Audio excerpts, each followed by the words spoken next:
In a lot of ways, Days Gone is a buddy movie about a man on his motorbike across the big countryside of Oregon. And in realistic terms, this is a game that is drawn out, boring, and ultimately quite disappointing, despite it having some good spots and potential.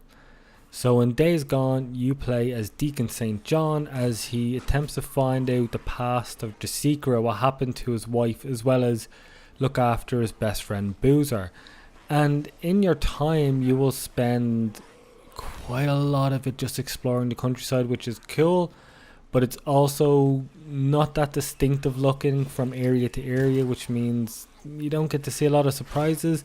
And then you'll be exploring that time in that world doing the same checklist thing over and over again. And that same to do checklist kind of goes through all the camps, which kind of makes it a complete grind, to be perfectly honest. And each time you do missions for certain camps, you build a trust level, which will allow you then to get new weapons and equipment and upgrade your bike. And upgrading your bike is kind of one of the key fundamental things to do in order to sort of add a little, I guess, more fun to it, since you can add like make it go faster or add a nitrous to it. But like I said, you'll spend a lot of your time actually just exploring this barren, wastelandy type area. And what they could have done is had a lot more like environmental storytelling. So a lot of the game you will be spending is following around these Nero agents as you try to figure out what happened in the world, and sort of you've kind of hoping that there'll be little secrets and little nooks and crannies around the place that you'll sort of build a story yourself, or at least scenarios that happen, like a place that some survivors tried to hold up, or I don't know, just anything that would add a little more variety and personality to the world, because ultimately the game is lacking it. And it's a weird one because it's definitely got a great foundation. I think the visuals on show here is Unreal Engine 4, but it doesn't look like an Unreal Engine 4 game. It looks like its own distinctive look to it, which is really good. And sometimes when you're exploring the roads on your bike and the sun breaks over the mountain or through the trees, it's honestly visually stunning. And this is all captured with a base PS4, and I didn't get the chance to see it with a PS4 Pro, but even on a base PS4, it's pretty awesome. But only sometimes now there are moments where the game will stutter and performance can take a hit, but given what's been shown, it's not that it's expected, but it's not exactly surprising. But I think the biggest thing the game like sort of has an issue with, to me, is just that it's all so dull and boring. It's a massive game. It's anywhere from 30 to 60 hours, and it's in this one area, and it's big, but there's not a lot to do there, and it just drags out. There's a lot of story, but the story isn't as interesting as it could have been. It doesn't take the twists and turns it really could have. They could have built the world about a bit more.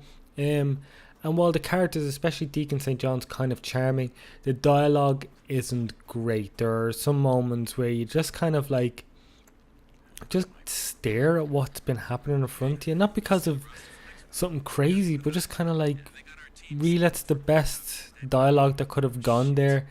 But yeah, I think that is fine. It's just that it is very story heavy. Like, you'll spend a lot of time even just driving around the wasteland, or not wasteland, driving around Oregon, just on your walkie-talkie to people, which is cool because it builds the world. But then you go out into that world and nothing's been built there. There's nothing changing, nothing happening, and nothing to discover. My other main issue with the game actually was the gameplay itself. So it's slow and methodical, which is impressive and fun in shootouts, or at least encounters with humans. And the melee combat itself is very weighty and impressive. It feels really strong, to the point where it's kind of like the best thing to use. But you will get into gunfights, and against human enemies, it almost feels like a game like The Last of Us, where every bullet can be a kill. And the same for you, you can only take a couple of hits. But then you have the freakers. They're not zombies. I don't know if I said zombies yet in this review, but they are not zombies. They are human. They are freakers. They can think and act, I guess, for themselves, but they have like a mob mentality that's incredibly violent. Facing even just a few of them, especially in the early goings, is just frustrating. because you get into a loop of shooting them. They're a lot quicker than you, so then you got to dodge out of the way, run away, and then turn around and pop off a shot or two, and hopefully that kills them in the time. And I've had moments where, like with human enemies, you headshot them, they're dead. For the most part, that happens.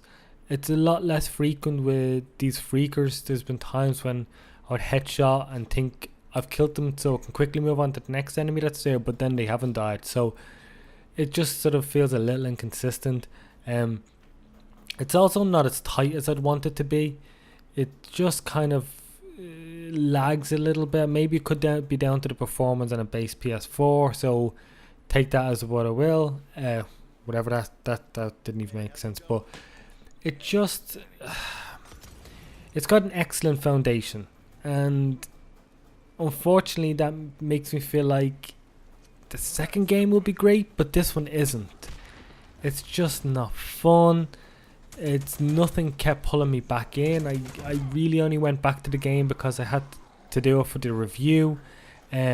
Like what you do in the world is the same few things over and over again. There are a few Nero outposts that you unlock that will allow you to fast travel to it, and there's a thing that can upgrade your health or your focus or your stamina. There's these freaker nests where you throw Molotov cocktails into, and when you do that, then a few of them will run out after you.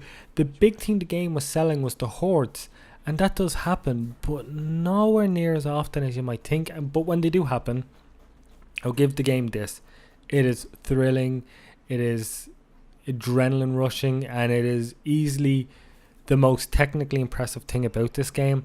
As much as the world looks incredible, just watching these huge groups of dozens if not hundreds of freakers just run at you and not care about each other and just sort of run straight for you, and how everything looks in the animation is excellent, but it's too few and far between, because this game is a few dozen hours of dull repetitive gameplay that doesn't feel particularly impressive. Your bike breaks down way too easily, and yeah, it's one of the biggest big budget games I've played that felt like a chore. And it's not what I expected. I can't recommend this.